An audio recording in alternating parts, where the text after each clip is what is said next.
सामने को कर दे और मैं छत नहीं आ सकता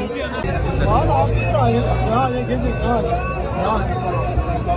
ये शनि एक मिनट का फ्लिप हो चुका है हो चुकी है बाहर वाली जगह दुकान हां हां वो भाई ये जगह दे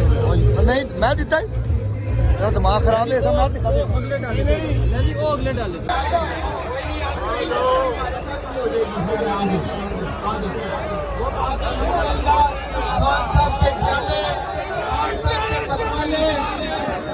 अल्लाह के फजल